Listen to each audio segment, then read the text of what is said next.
Often the fittest people were the sickest, and that's because they were pushing themselves too hard and they were not paying attention to how their bodies were trying to tell them to slow down.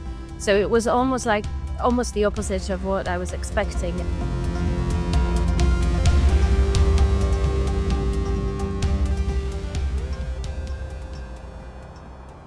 If you're enjoying the show and want to take the next step in your training, join our newsletter and receive a free 4-week sample training plan.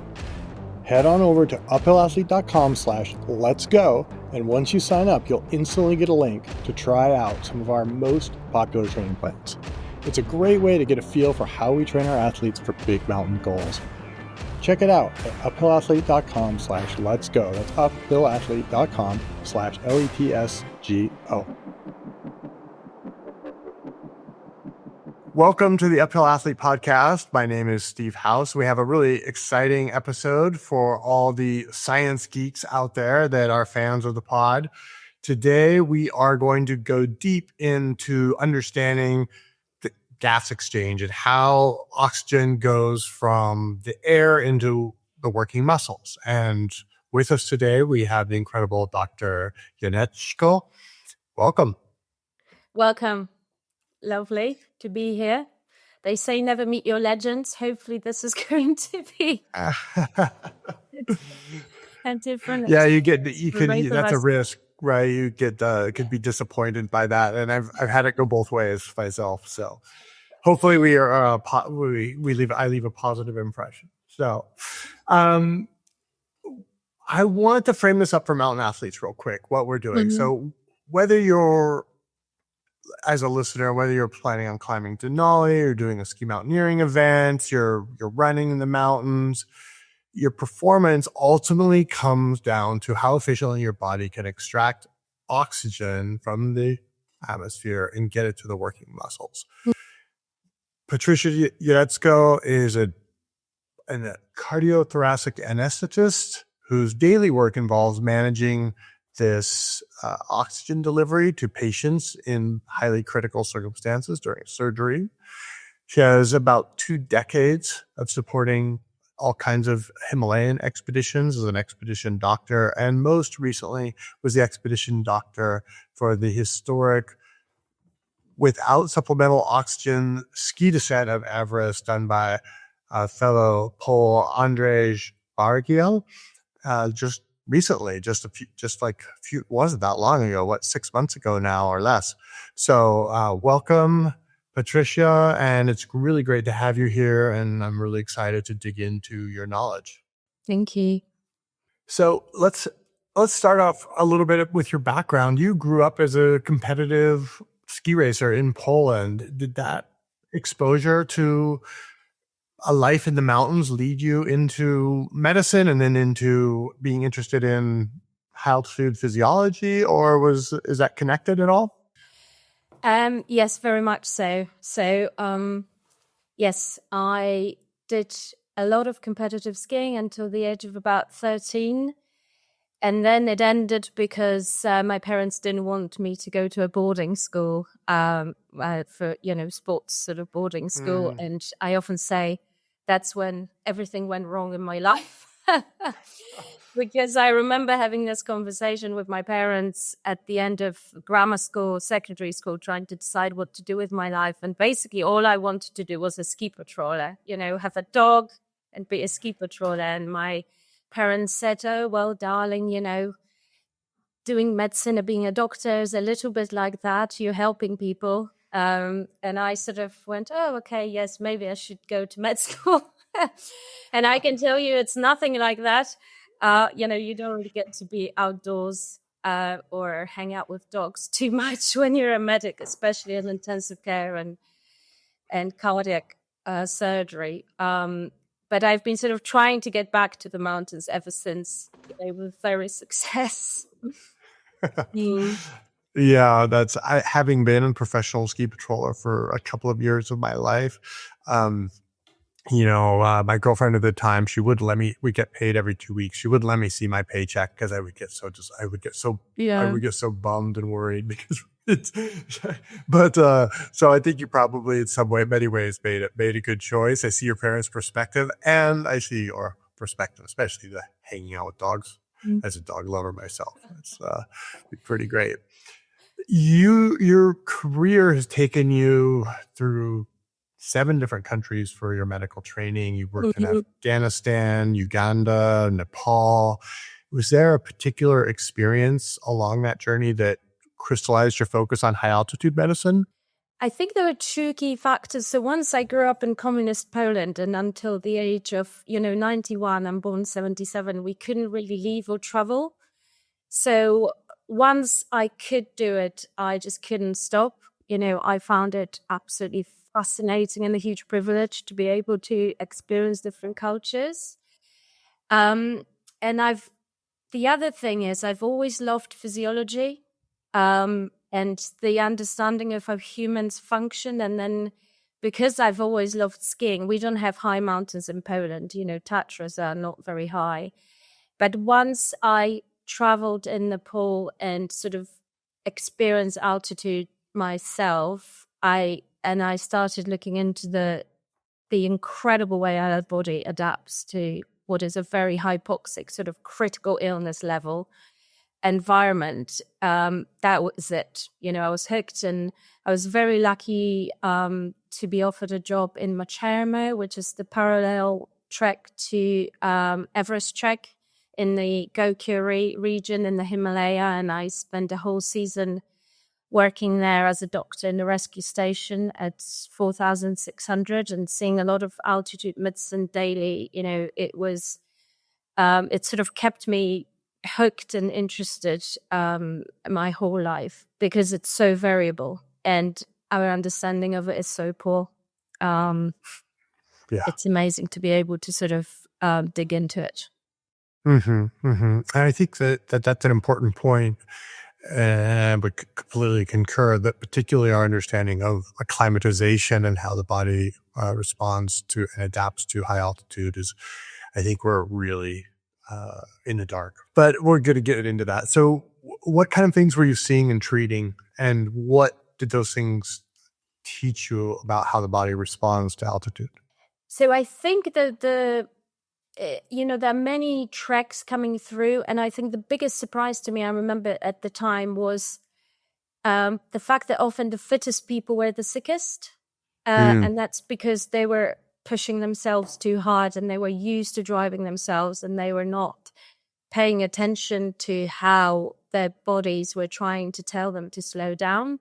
So it was almost the opposite of what I was expecting. And very often people who are very fit, not very fit, or with medical conditions, who are a bit more maybe cautious or maybe listen to their guides a little bit more, we're actually adopting really well. So I think that was probably, for me, the main learning point. And also how scary it can be when things turn badly very, very quickly. We've had, quite a few clients with severe high altitude cerebral edema and pulmonary edema. So also the sort of acknowledgement that things can be very dangerous potentially, and it can happen quite quickly. Yeah, I've certainly seen that, but I've been on both sides of that myself in my own experiences in the high mountains.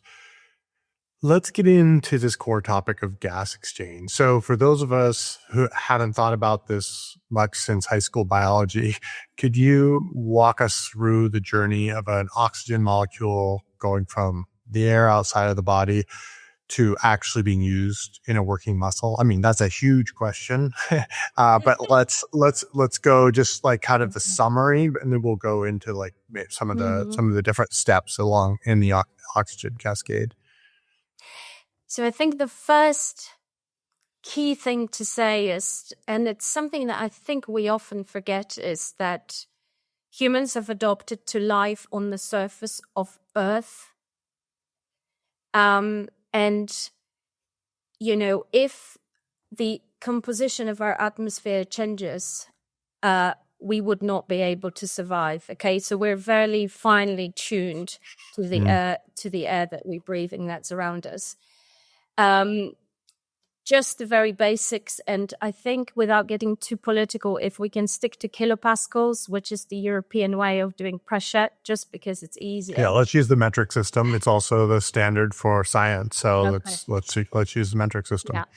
So if you imagine the Earth is the ball in the middle, and then you've got the atmosphere, which is essentially a mixture of gases rotating.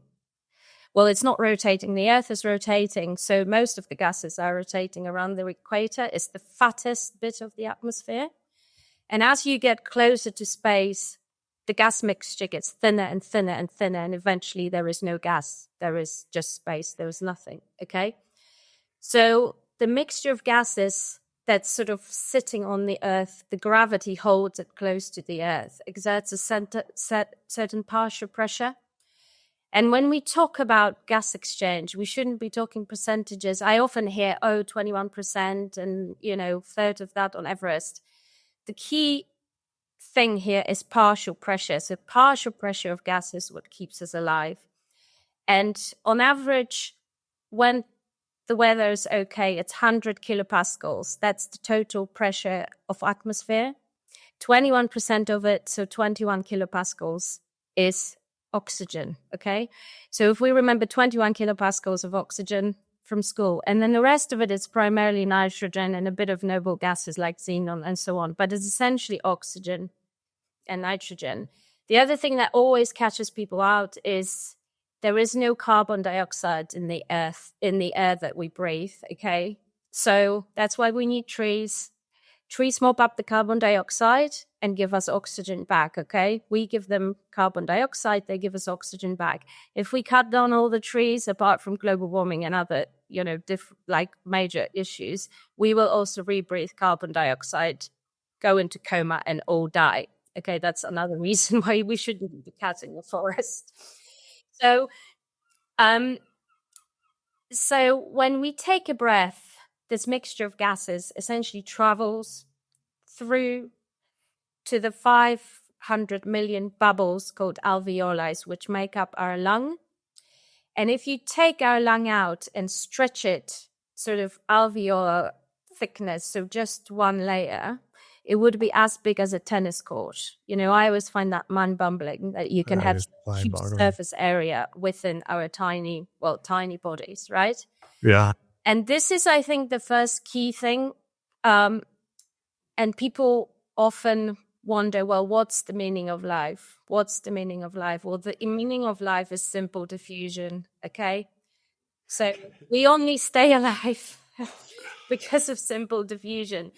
So and what is diffusion, and how does it relate to the alveoli? Diffusion, essentially, it's a very simple physical process where if you have a high partial pressure of gas on one side and low on the other, the gas will travel down the gradient, and it will travel, how fast and far it travels depend on what the gradient is, how thick the membrane is, okay?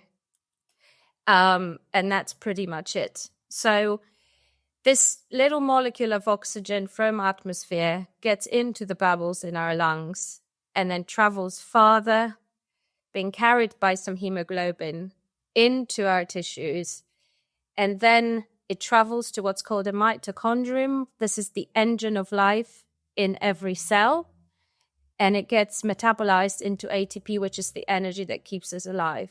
Okay? It's quite simple. It's not terribly efficient. And if the starting partial pressure of oxygen drops, then there comes a point where there isn't enough gradient to keep us alive, essentially. Does that make sense? Yeah, it does make sense. And so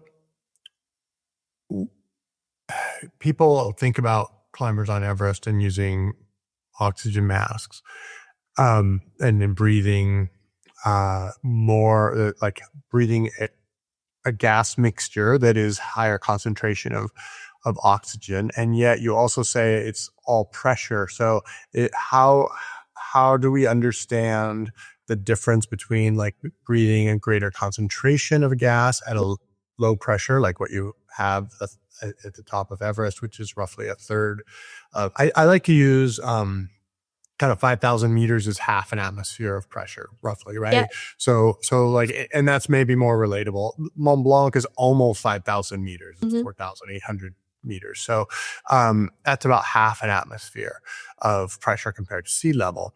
So how does that work? How do we understand that?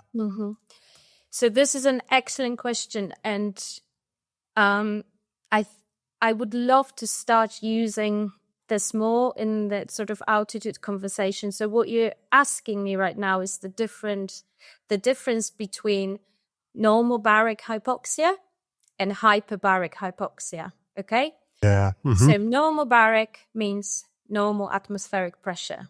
Okay. So let's say at sea level. Normal baric pressure. Baric. Okay. Yeah. So let's say I am at sea level at home right now. The pressure around me is 100 kilopascals. Okay. 21% of it is oxygen. So 21 kilopascals of oxygen. If you put me in a hypoxic tent, or make you use one of those masks people use for training, right? Essentially what these devices do, they increase the nitrogen concentration, okay? So you're dropping the concentration of oxygen. You get less percentage of oxygen, let's say 17%, but the total pressure is the same, 100, right? So it's 17 kilopascal. Now, when you go to altitude, let's 5,000, let's say Mont Blanc, more or less, your starting point is no longer 100 kilopascals, it's 50 kilopascals, right? So 21%, so the mixture stays the same, but the kilopascals are less because 21% of 50 is 10, right? Yeah. Oh, 11 okay. or 10 and a half. And this is why it's not just supplementing oxygen if you go to altitude, because actually what keeps the bubbles in our lungs splintered, it's pressure. Okay, it's atmospheric pressure. It's not just supplementation with oxygen. So when people climb Everest, when they breathe through the oxygen masks, okay, we increase the percentage of the mixture. So we add oxygen. So you might be breathing 30% oxygen mixture effectively, but the atmospheric pressure is still lower. And that's the one thing we can't compensate for. So we're exposing our lungs to lower pressures. And that's why, for example, in high altitude pulmonary edema, it's not the oxygen component as much that causes the flooding of the lungs. It's the fact that the pressure that's splinting the lung is not enough to sort of keep it open or keep the fluid out. And why can't someone just like hold their breath and like increase the pressure in their lungs and pop all the alveoli out? They can. It's called auto-PEEP.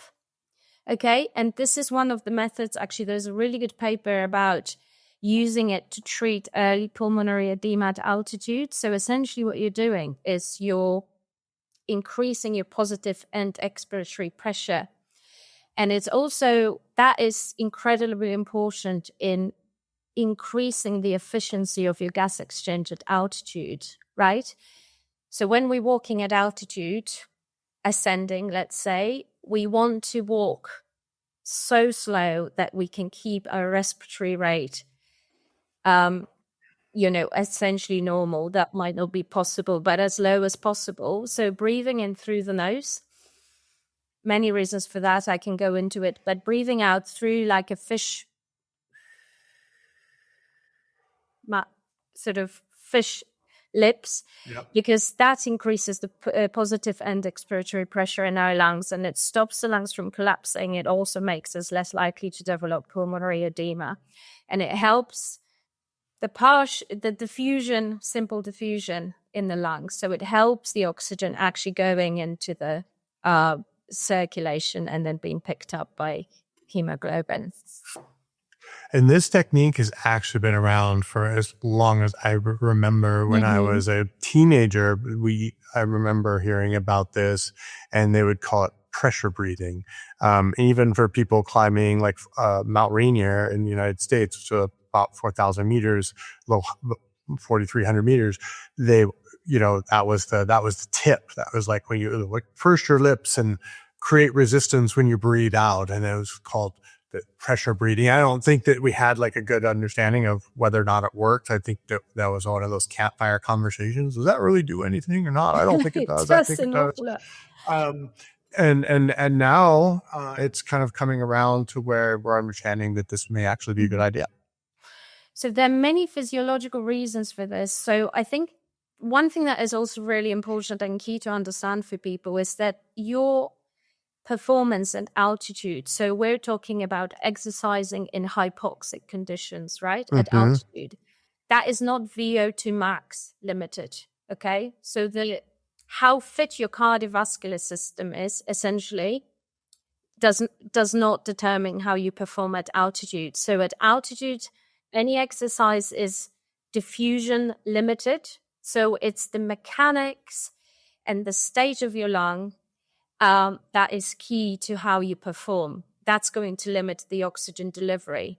And if you think about it, every time we take a breath, we take about 450 mils of air mixture in, okay? 150 of it is sort of wasted for the respiratory pathway. So that's not gas exchange. It's before it gets to the 500 million bubbles, okay, where it can go into the blood. Yeah, that's the air that's occupying your mouth and, trachea and so on, yeah.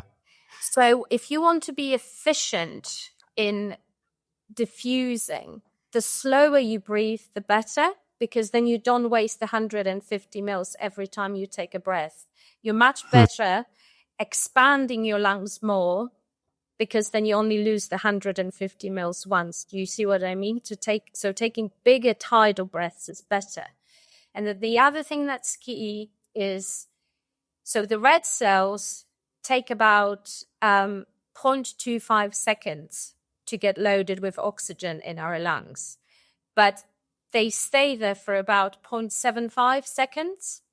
And at altitude, you need a way longer time for equilibration. So actually, big breaths, expanding our lungs, and then holding and slowing your heart rate down so the cells, can sort of use the 0.75 seconds to pick up oxygen is much better.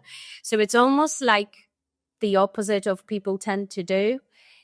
People tend to push, hyperventilate because they feel short of breath. You need to essentially slow your breathing down and slow your heart rate down as much as you can to make it more efficient.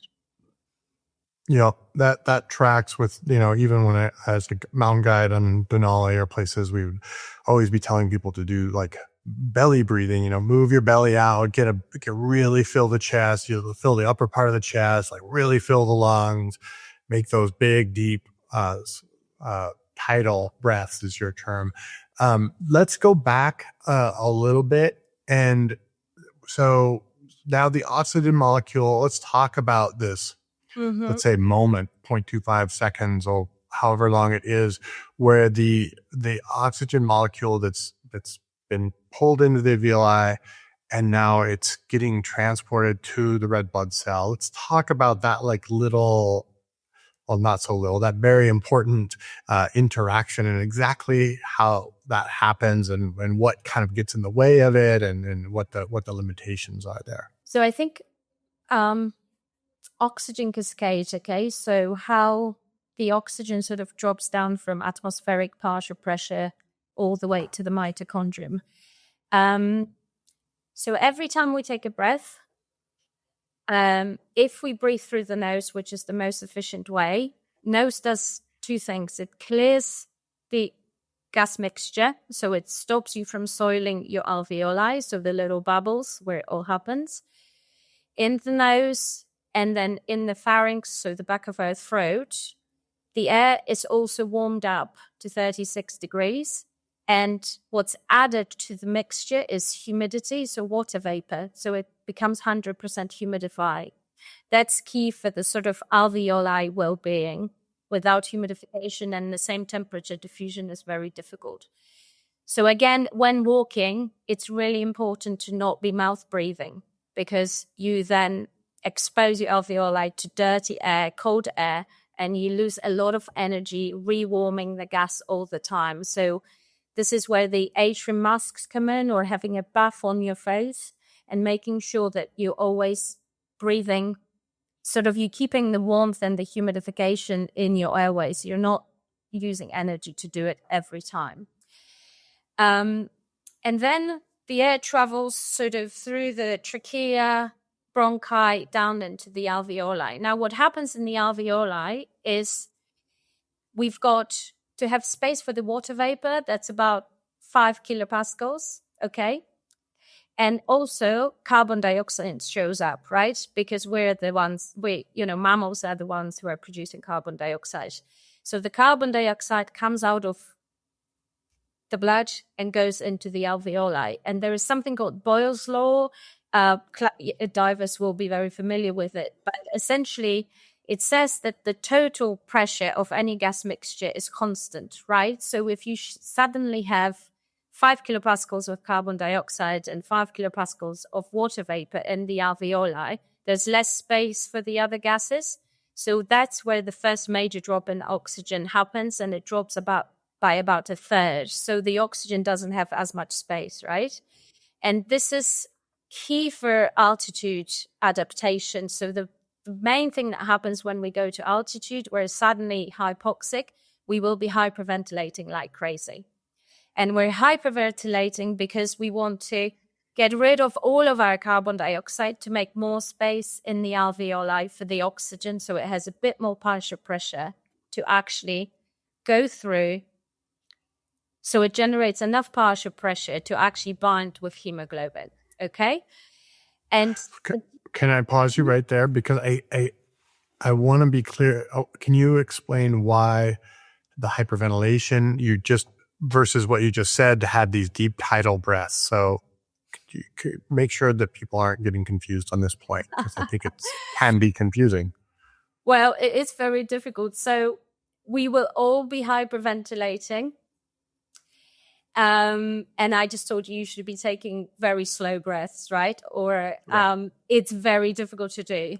So there is also a difference in how our respiration or breathing is controlled. So in hypoxic environment, which is high altitude, hypoxia drives hyperventilation. Okay, so that will be something that will be very difficult for you to control. There is a degree of conscious control over ventilation, but it is quite difficult. And when you go to altitude, you will hyperventilate and you will essentially keep your CO2 level at much lower levels, and you'll reset your control to lower levels of CO2. But despite that, if you can add the deep breathing, so using of accessory muscles and splinting, so, often if you're walking with a backpack, if you put your arms on the belt, because that allows you to fix the frame and then use your additional muscles, not just your diaphragm and your intercostals to breathe, that helps you achieve sort of higher volumes. So put your hands on the hip belt of your backpack to sort of support your this. Yeah. Okay. Because if you fix this frame here, you can use your interscalines and your sternocleidomastoid muscles, which are up here, to aid your ventilation. Because what you want to do is expand your lungs as much as you can. So your diaphragm will move by about 10 centimeters maximally. But you can also lift your sternum and your clavicles if you use additional respiratory muscles. And what helps that is you essentially need to fix your arms to have a fixed frame to be able to do that. Interesting. Super helpful. Okay. So now I understand. So I think that's clear now. The goal is to take deep tidal breaths, but because there's, a buildup of, correct me if I'm wrong, but because there's a buildup of carbon dioxide, you're triggered to exhale that, and that sort of triggers the hyperventilation. Am I understanding that correctly? Yeah. So I think this might be an easier way of understanding it. So hyperventilation essentially means increasing your minute volume. Okay, your minute volume So how much you breathe per minute essentially is your respiratory rate times the volume of each breath, which is the tidal volume. Okay? So you have two ways of doing it, right? You can either do this, which is not very good at altitude because it's shallow. It will increase your heart rate, you're breathing through the mouth, so you use a lot of energy to warm up and so on. Or you can try consciously to take very, very deep breaths. So then you sort of achieve the same increase in minute volume by moving bigger volumes rather than increasing the rates. Do you know what I mean? That's a way more efficient way of achieving hyperventilation. I think most lay people, when they, hear hyperventilation, they assume it's fast breathing. It isn't. You can hyperventilate by increasing your total minute volume. Got it. Okay. Yeah, that was my assumption. That was my confusion on this term. Okay. So, like, take us down to the red blood cell level where this, the oxygen molecules diffuse across the alveoli. Why is it diffused? Like, what is that, like, negative pressure on the other side of the alveoli in the blood that it's going from the air to bond with the red blood cell? What exactly makes that happen? I mean, it's the, Newton's apple, right? Gravity. Can't do anything about that. Okay. Physics. Right. Everything is physics. If you have a high concentration of something on one side and lower on the other, it will travel. It's not. I understand that, but if it's traveling from a gaseous form to bond with a red blood cell, like, what is the attraction? What is creating the slope? It's not intuitive to me that going from a gas into a liquid would create that negative slope. Okay, so any gas mix, any partial pressure of gas above liquid will make some of it dissolve in the liquid. Okay, it depends on how soluble the gas is. And the interesting thing is that CO2 is 20 times more soluble. Carbon dioxide is 20 times more soluble than oxygen, for example. So actually, the transfer of CO2 is way easier, way less sort of pressure gradient consuming compared to oxygen. Now, the oxygen is super interesting because we have hemoglobin, which is this genius sort of molecule, right? It's got each molecule binds 4 molecules of oxygen. It's got this special heme structure. It needs iron to work well. But essentially, hemoglobin is like this Maserati for oxygen transfer. Okay, it's highly, highly attractive to oxygen. And when you exert hemoglobin molecule to partial pressure of dissolved O2 in the plasma or in the blood, which depends on the alveoli partial pressure of oxygen, it will change its shape and mop up all the oxygen molecules it can. Okay? And how much hemoglobin mops up depends on what the partial pressure of oxygen is in your blood, which depends on the air mixture that you're breathing and how much is in the alveoli. And the other thing that's incredible about hemoglobin is that it can shift its affinity for O2, so it can adapt and sort of make itself more sensitive to oxygen at lower pressure, at lower partial pressures. And that's where a lot of the adaptation to hypoxia and altitude comes in. And it does it by various things. So let's say if our CO2 levels are increased or we're very acidotic because we've just exercised, it will make itself more sensitive to take more oxygen because it's getting all these signals that we might need more. It also develops this 2,3-DPG, which is like this special cocktail that makes it more sort of sensitive to oxygen. So a lot of the hypoxic training or intermittent hypoxic exposure in exercise, or when people bring themselves just to the anaerobic threshold of exercise, it will be essentially sort of stimulating the hemoglobin A production, so EPA production, but also making the hemoglobin a bit more sensitive or a bit more keen to take oxygen at lower partial pressures, okay? And most of oxygen that's in our body at any given time is bound to hemoglobin. So we're talking 80-90% of oxygen is transported with hemoglobin. If we don't have hemoglobin, we cannot stay alive. So just the dissolved oxygen in blood is not enough to keep us alive. Okay, that's why hemoglobin is key to our survival. And people with low hemoglobin levels, so acute hemorrhage or a very severe iron deficiency, will struggle with hypoxic or critical environment or critical illness. And then the hemoglobin travels through the circulation, right? So 6 liters per minute, we're pumping blood on average. That then goes to the tissues, to the capillaries. And the environment in the capillaries is such that the hemoglobin is more keen to get rid of oxygen. So it sort of dumps oxygen. And then again, simple diffusion is everything. Okay, so whether or not the single mitochondrion that you need in your big toe will get oxygen depends in the peripheries on simple diffusion. And the key factor here is how dense your capillary network is, because that determines how far the oxygen has to travel, from the capillary to the mitochondrion in the single cell. And, professional athletes or people who are very, who train a lot of their adaptation will be increasing the density of the capillary network, essentially. And then in the mitochondria,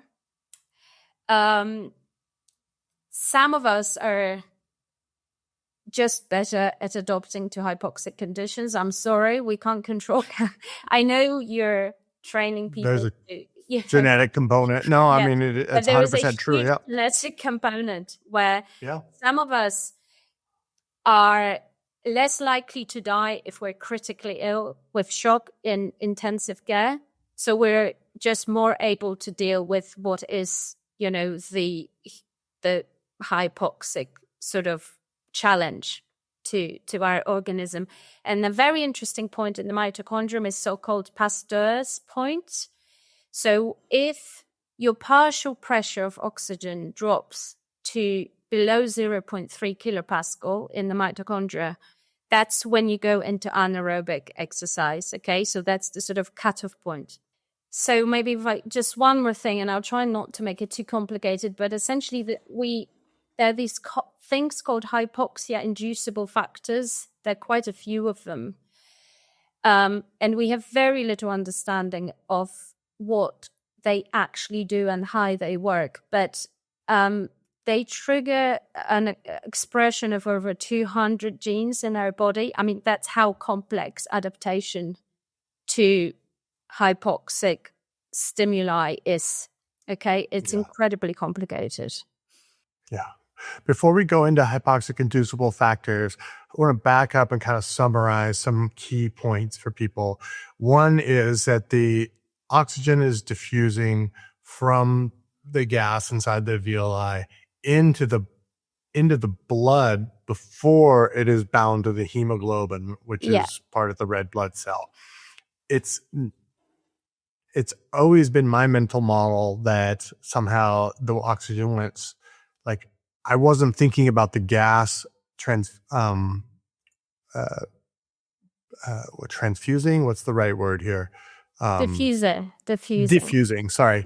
I wasn't thinking about the oxygen diffusing into a liquid. I'm just thinking the blood is a liquid. So that also brings up the point of how vital hydration is and what a big role hydration can play, because if we get dehydrated, especially on the more extreme ends, our blood volume is affected and the blood becomes less liquid, more viscous, more thick. And that also affects the ability of the oxygen molecule to diffuse across that barrier into the liquid in order to get picked up by the hemoglobin. Is that correct? That is correct. And it's incredibly important. So there is a whole science of flow called rheology, and it has to do with how efficient flow is. And that's incredibly important at altitude because we get dehydrated for many reasons, or maybe not just dehydrated, the how thick our blood is increases a lot at altitude. It's because we're producing a lot of new red blood cells. So our blood becomes more dense. But there is also a point where if you compare blood flow to a very busy, like an American highway, right? You've got 5 lanes, and imagine the red cells are cars, right? There comes a point if it gets too busy, it gets very inefficient, it gets slow. So you need to have, it's called a hematocrit, which is it's the proportion of cells versus plasma in the blood. You don't want it to be too high because then it's too slow, too thick. It increases the risk of clots as well. And if you think about flow through the pulmonary capillaries, essentially pulmonary capillaries are wide enough to accommodate one red cell. So you need to have enough and it needs to be viscous so it can pass through the capillaries without getting stuck, right? Our body's amazing at sort of regulating this, but yes, hydration is key. And this is where I would say, people who tend to use acetazolamide or Diamox, what Diamox essentially does is bicarbonate wasting. So it makes you wee out bicarbonate, but you lose a lot of fluid with it because you need fluid, to wee the bicarbonate out. So this is where if you're using it, it will help your adaptation, but you sort of need to compensate for being dehydrated. Mm-hmm. Absolutely. Absolutely. Can I just add one more thing? Because I also think it's relevant. So the atmospheric pressure also varies a lot depending on where you are on planet Earth. So because the sort of the atmosphere, because of rotation, is the thickest around the equator, that's why we can climb Everest without oxygen. Okay, so the closer you are to the poles, the atmosphere is thinner. Okay, and that makes a bit difference. So people tend to think, oh, well, Vincent is not so high or Denali is not so high, but get quite sick. That's because there is a little bit of atmosphere above us when we're closer to the poles. And also seasons can make a big difference. So, the spring and summer in the Himalayas is much better because atmospheric pressures tend to be higher on average than in the winter. And when you're operating within margins, that might make a difference. Yeah, 100%. Mm-hmm. Okay, so let's talk about red blood cells and hemoglobin a little bit more. Mm-hmm. There's this perception that the body's ability to create and generate new red blood cells and mature them and get is a major part of acclimatization. This is what we're all taught. But we also are taught that this takes a long time. That from the erythropoietin in the being, which stimulates the birth or the generation of new red blood cells, to the red blood cell being quote unquote mature. And I would like you to explain what that means to us, is like 6 weeks, and mm-hmm. at most expeditions are only 6 weeks long. So mm-hmm. we're going to go into sort of pre-acclimatization strategies and some of that. And I think that this is important to lay this foundation mm-hmm. for like how that process works, how important are red blood cells, what conditions should we create within our bodies in terms of nutrition and hydration and exercise to make sure that we are producing the healthiest, highest quality, most abundant red blood cells? And is there an upper limit, like where we have too many red blood cells? And is that possible without going into, using strong medications that are usually not accessible or legal? Well, this is a huge subject. Yeah. So I think the first thing I would say is, if there's one blood test that one should have before sort of planning any major expedition, I think it's full blood count, including, hemoglobins, ferritin, transferrin, and iron studies. because it's a simple thing to do, and it would be really silly to try to generate your own red cells if you don't have enough iron. Okay, so there might be people who, let's say, have normal hemoglobin levels, but the iron stores are depleted. So they're not depleted enough to show in the hemoglobin level. But when you suddenly have a huge stimulus to produce lots of more cells, you need a lot of sort of iron stored in your body to be able to do that, to be able to generate them. So it's always worth checking that. In terms of increasing your HB levels, the best way to do it is for your body to do it on its own, because the cells that you produce then are of highest quality. So, and a lot of it has to do with, so sort of intermittent chronic hypoxia is a really good stimulus for your body to produce well-functioning cells that are sort of sensitive to O2 and will work better at altitude. So this is where, either sleeping in a hypoxic tent or intermittent hypoxic training, or training where you're just bringing yourself into the anaerobic threshold essentially has the same effect, will be very good. Mm-hmm. Traveling to altitude frequently also does the trick. Now, any pharmacological fixes, they always sound great.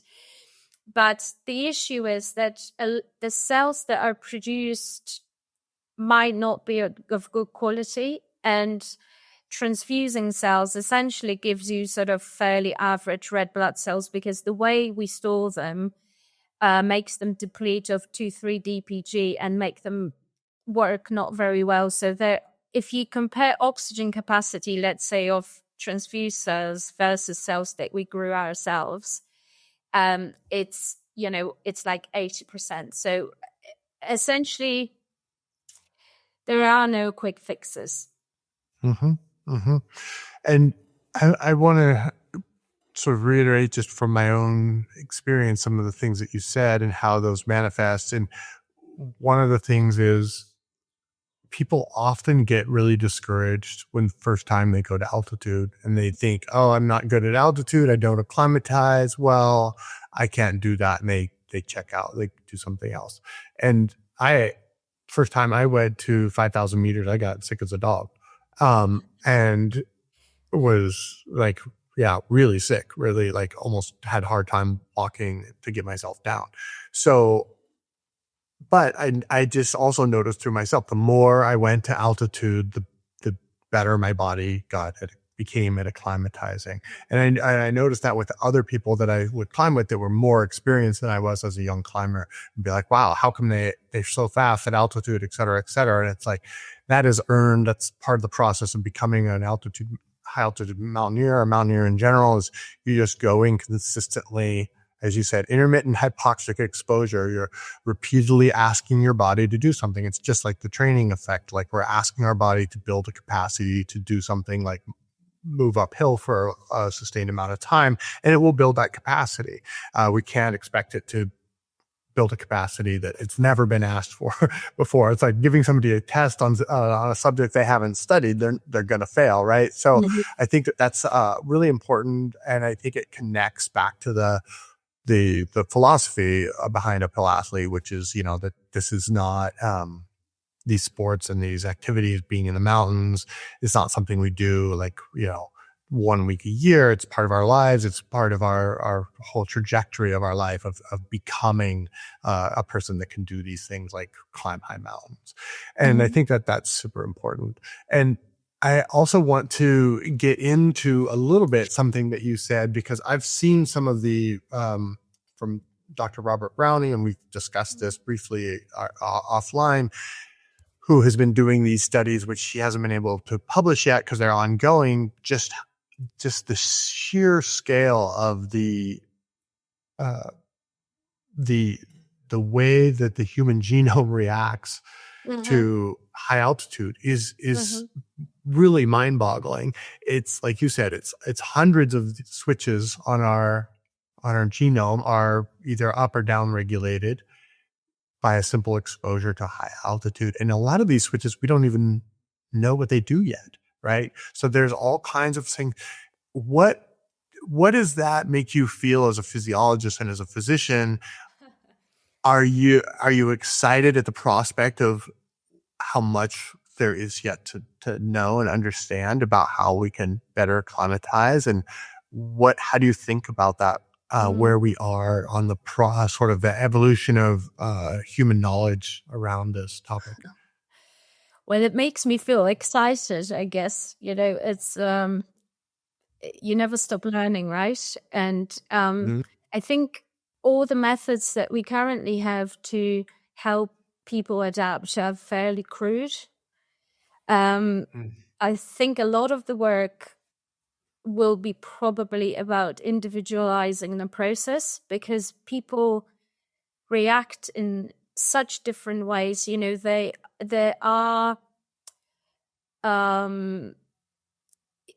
There are people where you recommend certain things, but it might be the opposite of what they need. So because the process is so complex, but I also think it opens huge new opportunities. And I think the key thing for me is that there's so much crossover in what I do in my daily work. So essentially, most of my patients, are trying to deal with critical levels of hypoxia in one way or the other. And that is very similar to being at altitude in a way.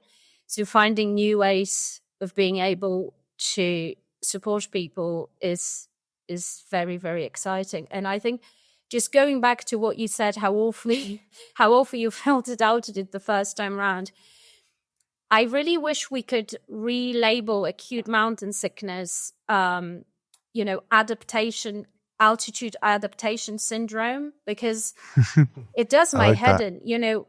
Sickness suggests that there's a pathological process, something you need to be worried about, scared of, and a bug, a bacteria, virus. Oh God, I have AMS. I have to take drugs. Please help me. All the symptoms that you describe are essentially physiological symptoms of your body gradually, slowly adapting to it, right? It's only the escalation that's a problem. So, when you've got a little bit of a headache and you feel crap and you don't want to eat and you haven't slept well, that's a Lake Louise score of, let's say, not so high. That's altitude adaptation syndrome. And that's what 80% of people will have. And it's completely normal. It's just your body telling you, ooh, this is not the environment I'm used to. I feel a little bit short of oxygen here, but actually I can cope with it. Give me time. Let's take it slowly and we will be okay. Yeah, I really think we should sort of try to change the way we think about it. I like that a lot. I like that a lot. I want to skirt in this conversation, because there's so much else to talk about, the discussion around altitude illness, and talk more about, stay focused on the kind of gas exchange idea. So to go back in summary, the oxygen is binded to the hemoglobin. Hemoglobin is part of a red blood cell. The EPO, the erythropoietin, is it's the key trigger that tells our body to increase the red blood cell count. And we need to have good iron stores on board before we start building correct new red blood cells. Okay, we got that, everybody. I've summarized those, and I'm on track. Now I would like to shift, as I think this is a good segue, because you talked about how we should reframe mild, what we currently call acute mountain sickness, to altitude adaptation syndrome or process. And so a lot, we can agree that frequent balance, whether it's in the Alps or the Cascades, or you live in Colorado, or, in those places, you're going to have access, even California to a certain extent, you're going to have access to 4,000 meters, let's say. But if you live in Poland, or you live in the UK, or you live in New York, or Florida, you don't have access to that.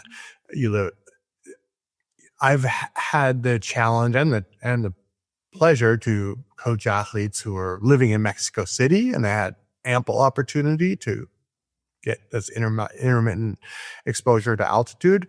But also I've had athletes, one guy I worked with last year, he climbed K2 without supplemental oxygen. He lived in Singapore. He never went above the top, the highest altitude he reached was the top of a building, which was probably 100 meters above sea level.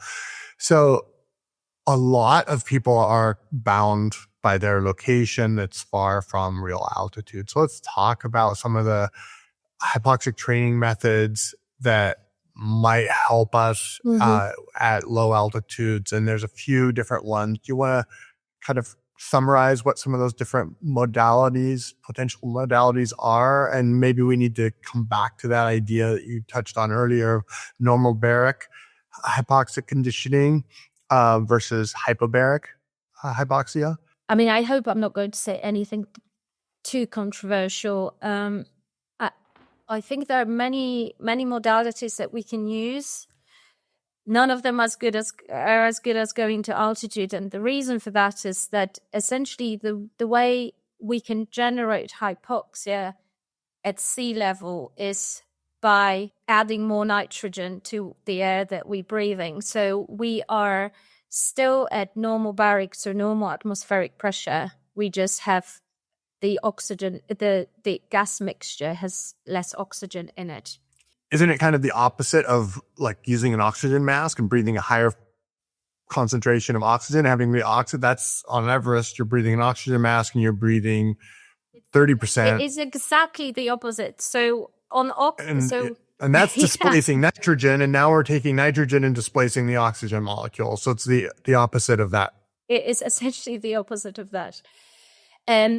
However, if you look at what you can modify before you travel to altitude, if you look at the EPO response and the making of the new cells, as you said before, that takes most of the time. Okay, so that's the thing that's really worth doing before you go, because you are sort of starting the process that you would be having at altitude anyway. You're just starting it sooner.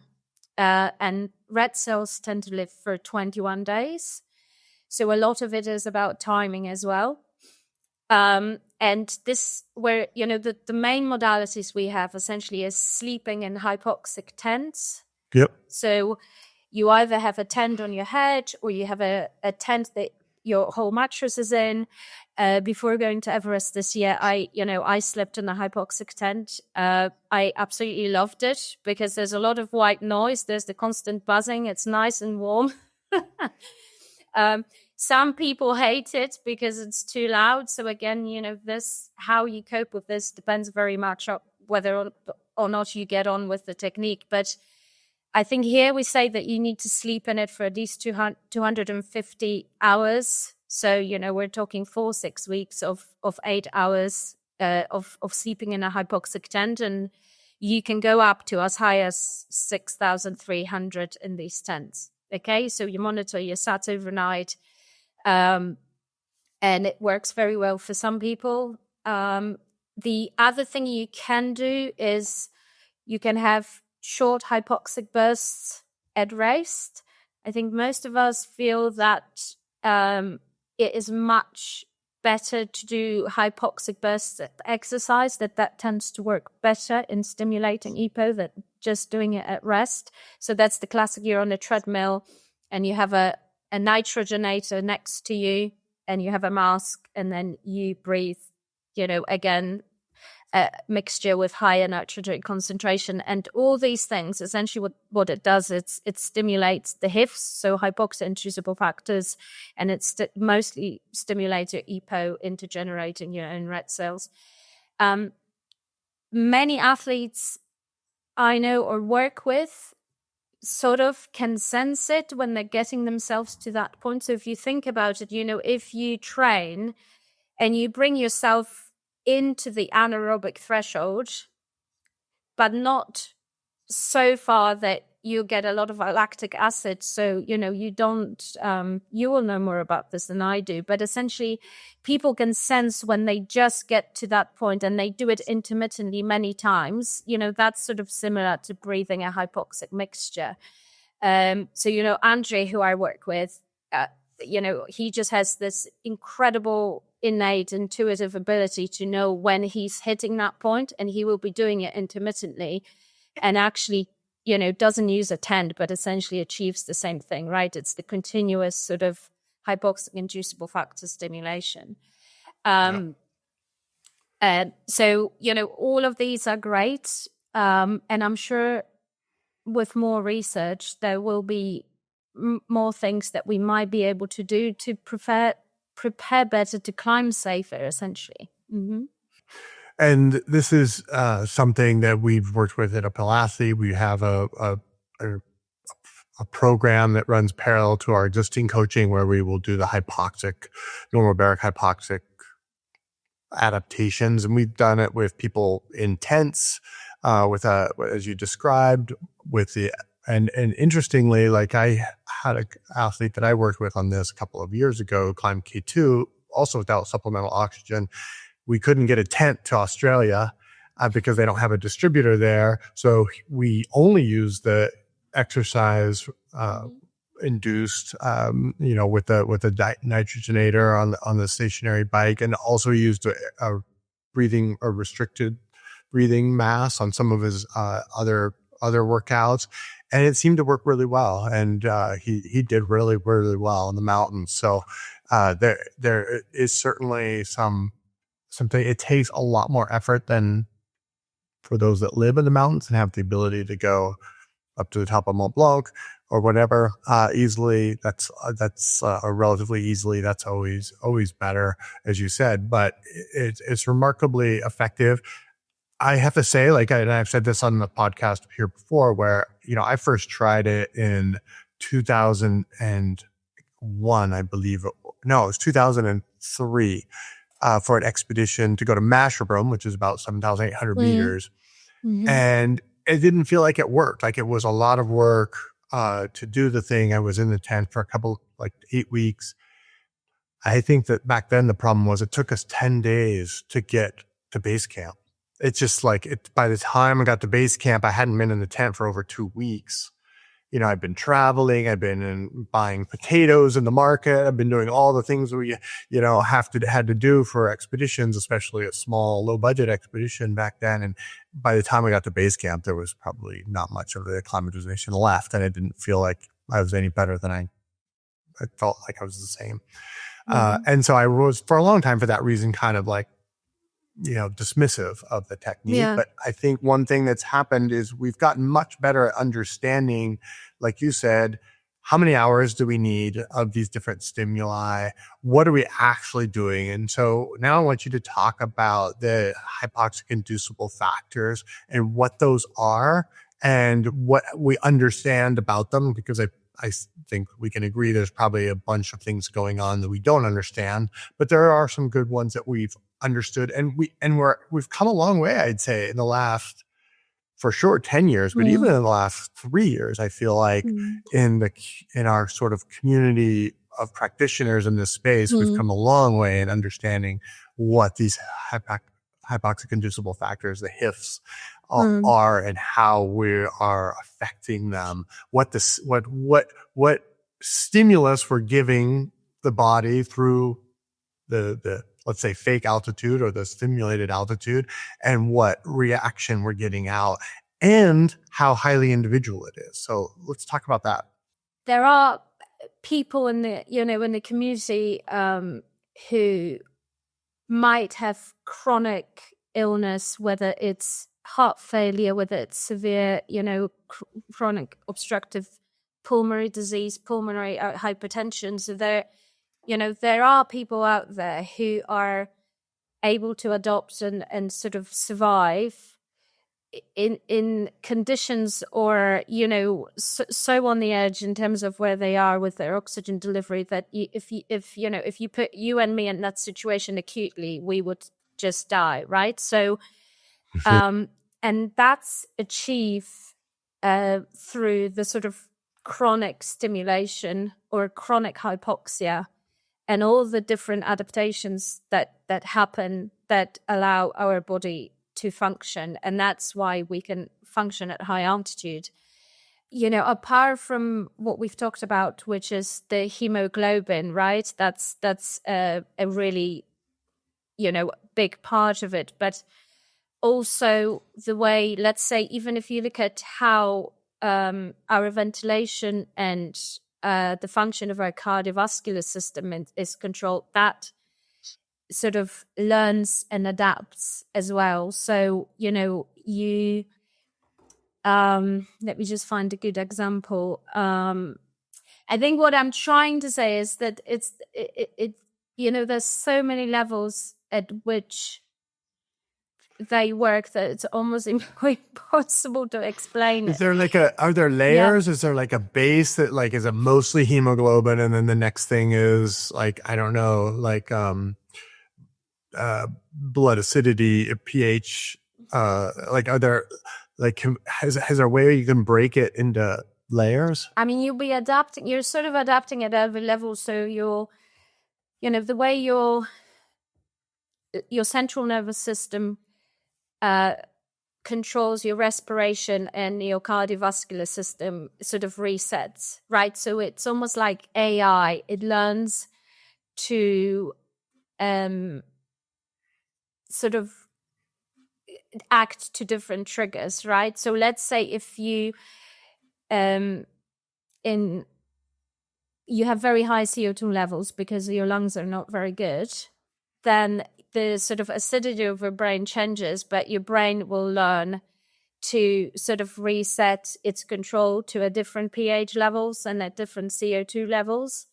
It will, the way your lungs work will adapt.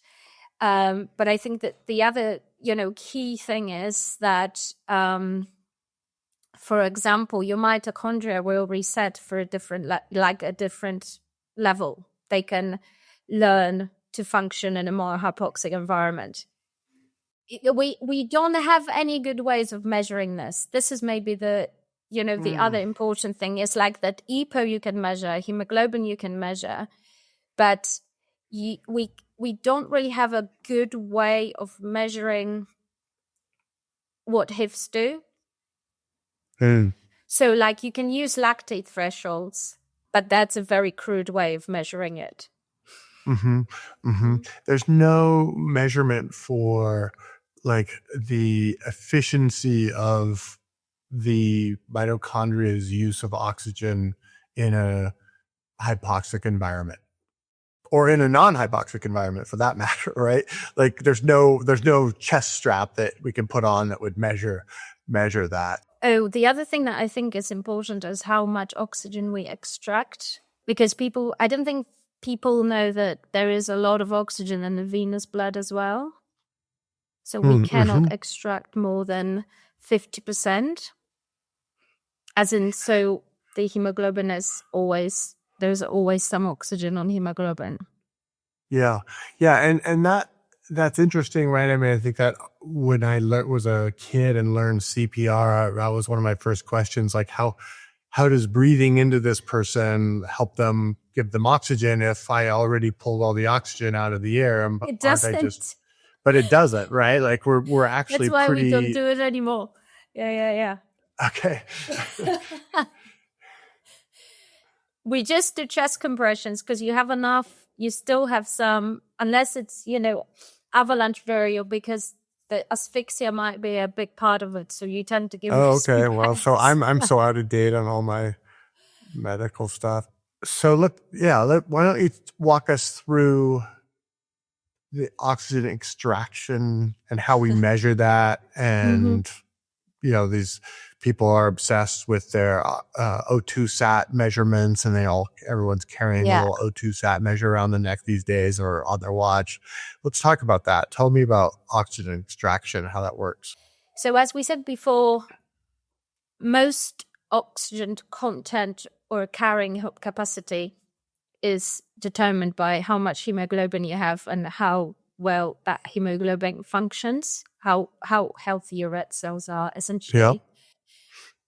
The interesting thing is that, so if you have enough partial pressure of oxygen in the plasma, then 100% of your hemoglobin gets saturated, right? So that means that all the binding sites on hemoglobin are saturated with oxygen. So that's oxygen saturation. And this is what we often measure, what our watches measure is oxygen saturation. Now, the way that's measured is by shining an infrared light through tissues, and oxygen saturated with hemoglobin absorbs some of the red infrared lights. So then, the clever computer calculates sort of how much of the infrared got absorbed, and it gives you a fraction. So oxygen saturation is a fraction. What most people don't know is that venous blood also carries a lot of oxygen. So in normal conditions, at rest, we only extract about 25% of oxygen that's bound to hemoglobin. So your venous saturation is 75. And the venous blood is the blood returning to the heart and lungs. Yep. To the lungs, yeah. So that's the blood that's sort of given the oxygen to the tissues, to the mitochondria, and it's returning to the lungs to pick up more. And the way we can tell how sick people are or how critically challenged from the hypoxia point of view they are is by testing venous saturation.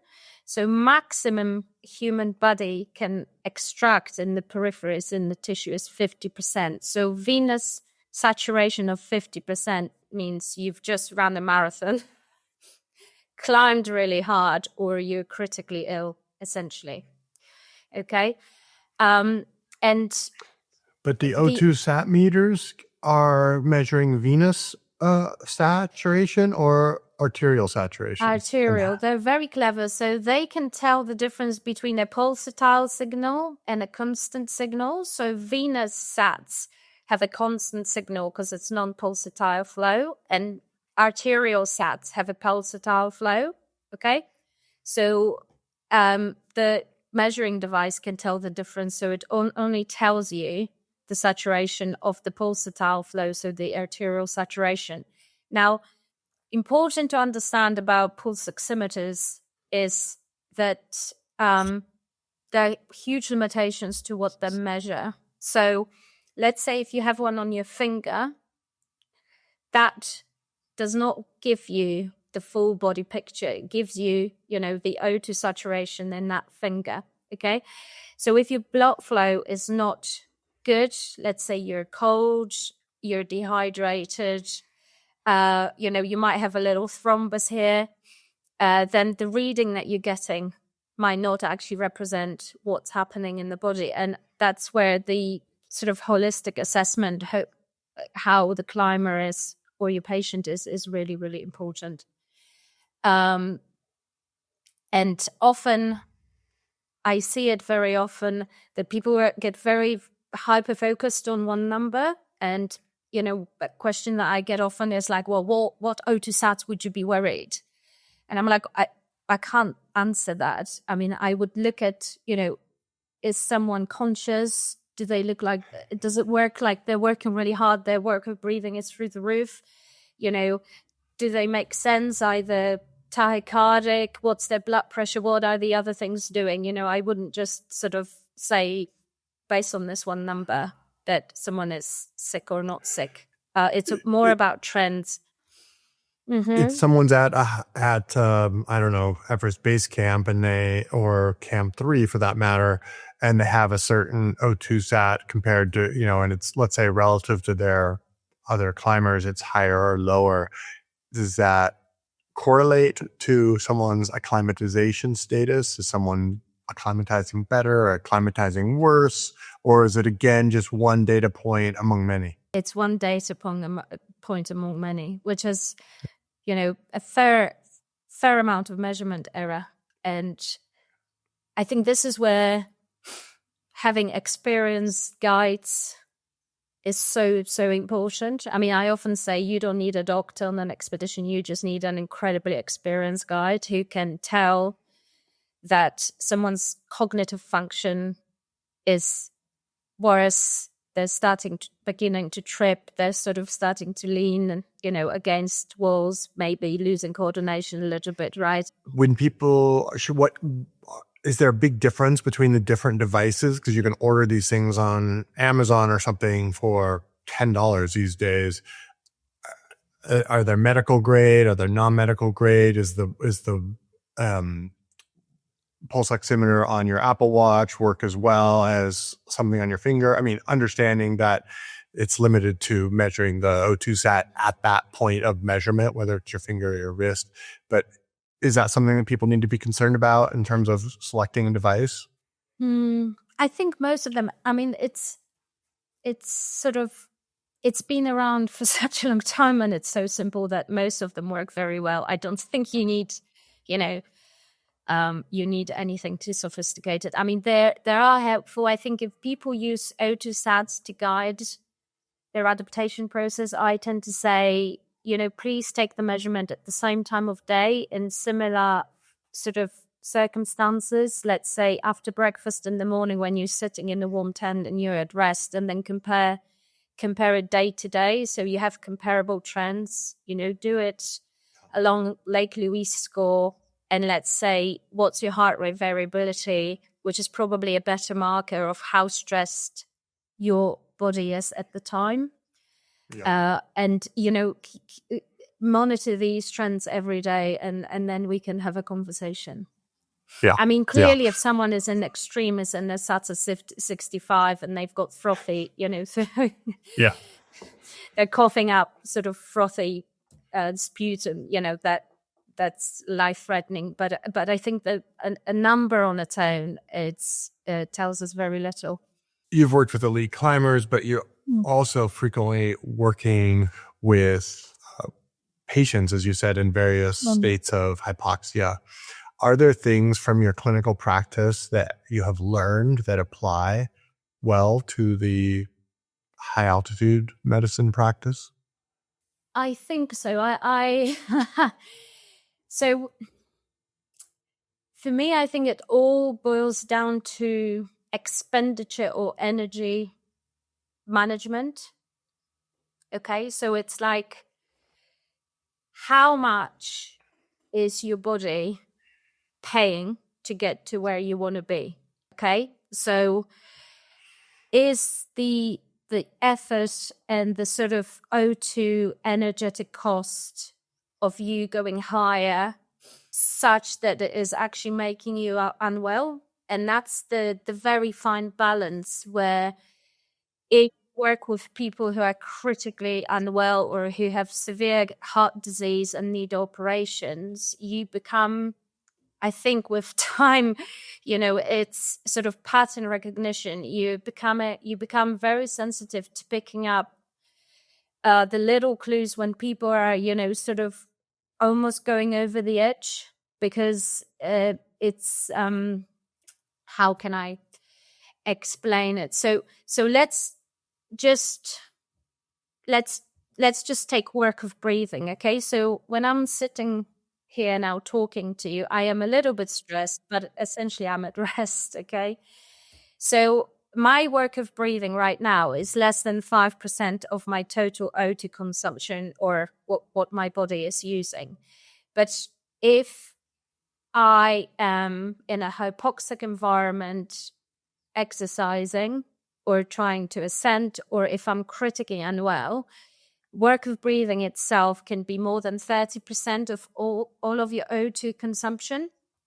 That pretty much means that even the effort of respiration can take you over the edge and make you sort of fall off the cliff, right? If you're operating within very small margins.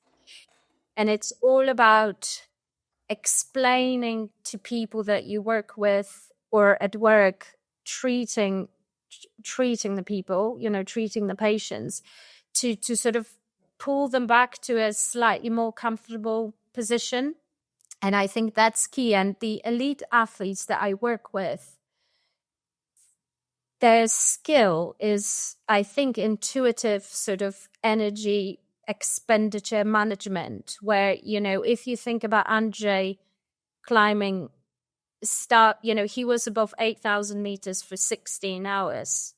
He is right on the edge of what is humanly achievable if you look at physiology, but he can manage his own sort of exercise expenditure, Budget. like minimum budget, well enough to be able to sort of continue with what he's trying to achieve. And that is a very difficult thing to do, because once you sort of cross over, it spirals out of control very, very quickly. And I think that's maybe the crossover for what I do in my daily work and working with clients at altitude, is like how to keep someone in that comfort zone, which is, that's a very limited space, but it is there and you can find it.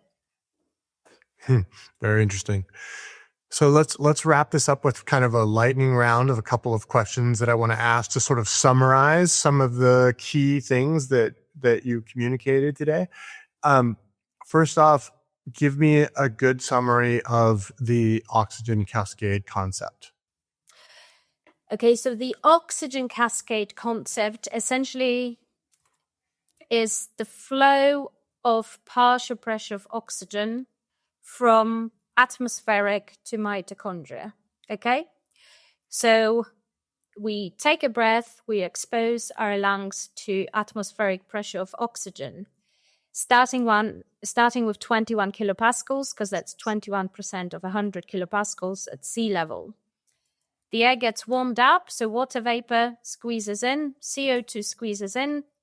By the time we're at the alveoli membrane, partial pressure of oxygen is about 13. So, we have a fall of a third by the time we get to the alveoli.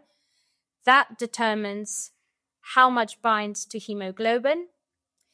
That travels to the peripheral tissues. And then by the time hemoglobin offloads in the tissues and it gets to the capillaries and then to the mitochondria, which is where it has to get to keep you alive, it's about 3 kilopascals. So, I will often ask people, well, would you buy a car that essentially has a 7-fold fall? You wouldn't. It's not a very efficient engine, isn't it? If you're starting with 21 kilopascals and then you're down to 3, and the 3 kilopascals is what keeps you alive, you probably wouldn't. So it's a very fine balance. And that's why our adaptation to the conditions on Earth is so important. Give me a summary of acclimatization and the process of acclimatization and what that means to you. So acclimatization is essentially a physiological, so a normal, natural process in which your body will, if given time, slowly adapt to hypoxic environment, to not having enough oxygen. And it will happen at so many levels, of which most of them we don't even understand. But the primary thing will be hyperventilation, so getting rid of CO2 so you have more space for oxygen in your alveoli. You will then increase your oxygen carrying capacity in many ways. That has mostly to do with red blood cells and hemoglobin.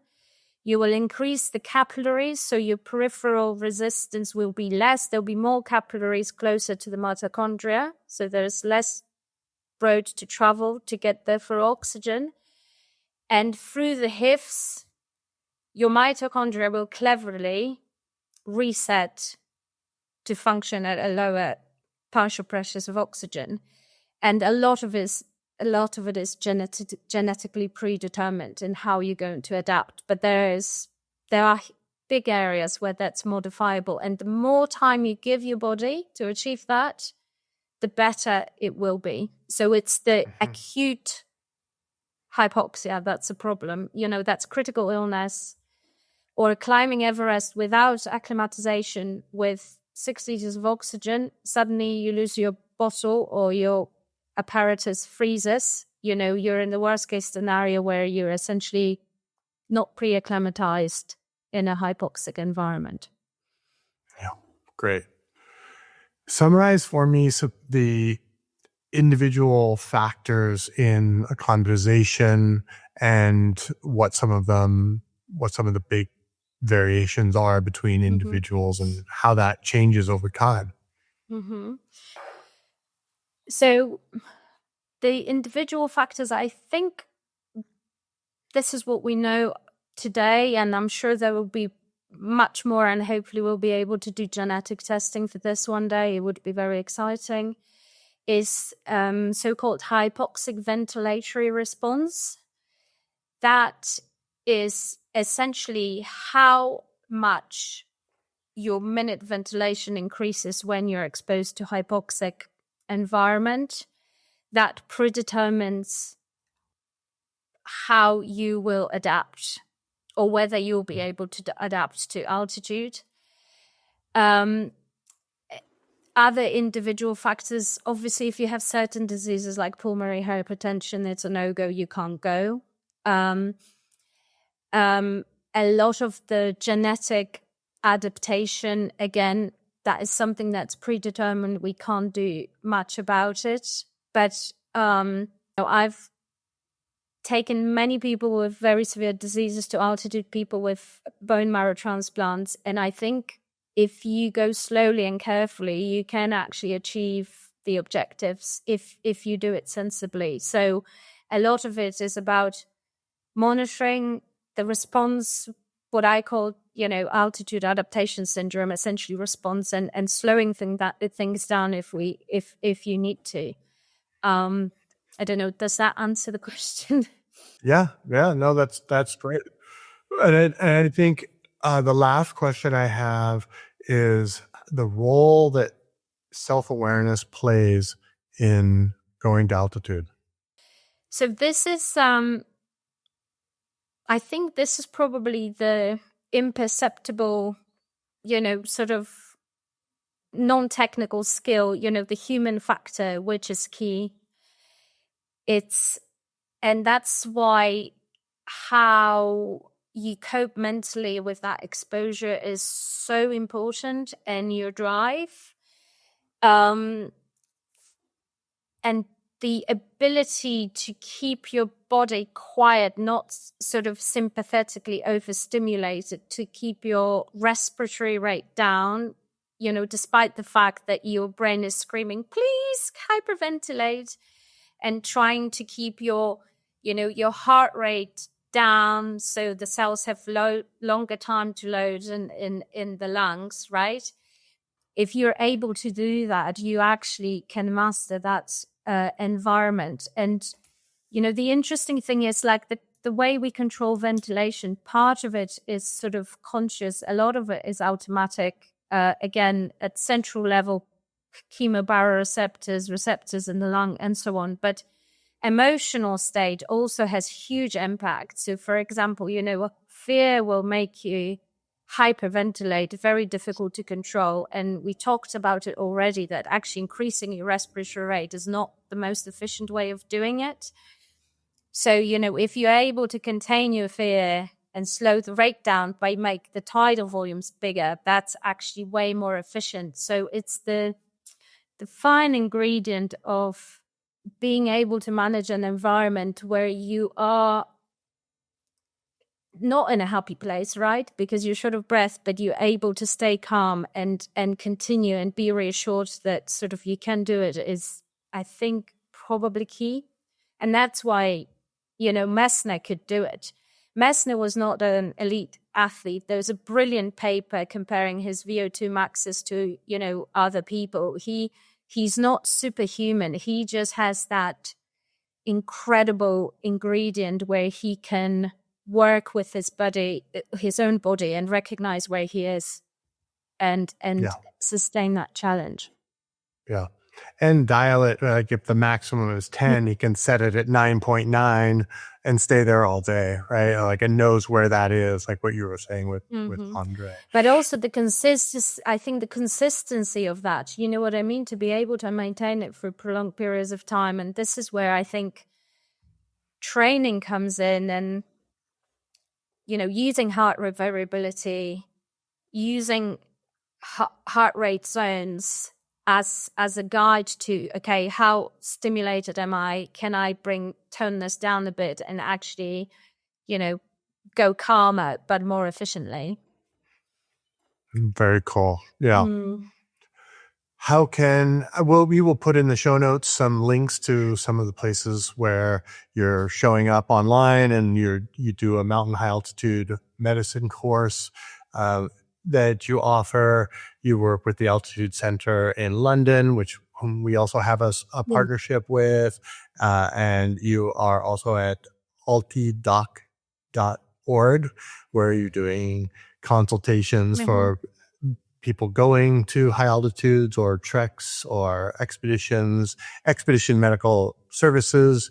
And I think that's, you know, for a lot of people, that's a really great service for them to be able to connect with you for that individualized support. Because a lot of times what I tell people with regards to training is there's easily 50% of the people that want to train just need a training plan, and they can follow the training plan and they kind of do it themselves. And but as you like get into that other 50%, there's more people that have, you know, I don't know whether it's a medical issue or a historical, you know, experience with high altitude illness or any kind of variety of things. You may need some more individualized support, and they can find you for that. So I think that's great. Thank you for bringing your expertise today and all your decades of knowledge. And I'm sure we're going to chat again. Thank you so much. Thank you so much, Steve. Thank you. Thank you for listening to the Uphill Athlete podcast. We're not just one, but a community. Thanks for listening.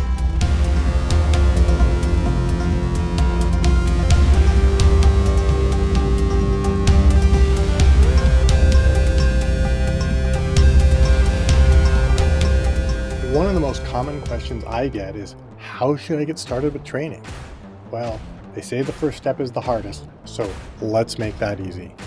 We are offering free 4-week samples of our most popular training plans for mountaineering, trail running, climbing, and more.